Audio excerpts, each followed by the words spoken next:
عليه الصلاة والسلام فرمایي چې په آخره زمانه کې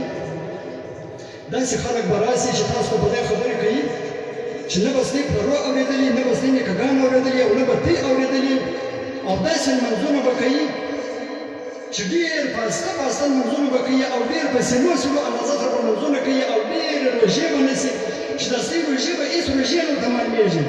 ستاسو لمونځونه به هېڅ لمونځونه نه ورته معلومېږي، نه به ښه لمونځونه کوي. د دې په لمونځونو ختم وځي نبي علیه السلام دا حدیث مبارک دی رسول الله څه فرمایي چې په آخره زمانه کې به ستاسې لمونځونه هېڅ لمونځونه نه ورته ښکاره کېږي، ستاسې عبادات به هېڅ عبادات نه ورته ښکاره کېږي او ستاسې روژې به هېڅ روژې نه ورته ښکاره کېږي، په خپلو روژو په خپلو عباداتو به شرمېږي چې دا څومره ښایسته عبادتونه کوي.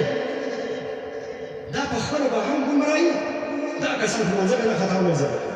بل به هم ګمراه کوي، لهذا د دا کسانو څخه خپل ځانونه وګرځوئ او دا کسان د خپلو ځانونو څخه دفع کړئ.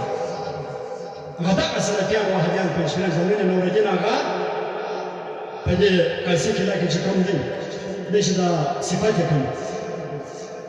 سلفیان زموږ ډېر چې تاسو ولیدلي د هغې د میډیا خلک د معاشرې خلک چې دی سلفیان تر موږ اهل سنت والجماعت تر علماو بهتره بولي چې بس د نبي علیه السلام موږ ته دومره محبت دومره مینه چې په قبر مبارک کې د امتي امتي نارې ویل او ده په وخت د زکندن کې د امتي امتي نارې ویل، په ورځ د قیامت به هم د امتي امتي نارې ویل. خو دغه رقم مجلسونه لکه سږ کال چې ما دلته ولیدې باید دا هر کال د خپل ځان لپاره تاسو یو معمول وبولئ، د خپل ځان لپاره به دا واجبا لازما بیا بولئ چې دا به موږ هر کال کوو په نماز چې شیطانان نن څومره خوابدي دي، فرمان شیطانان معلومېدلی چې څومره خوابدي دي او بیا د دې شیطانانو متبعین لکه بشریان وهابیان سلفیان احمدیس دا بیا پوښتنه جوړه خصوصا چې په دې علاقه کې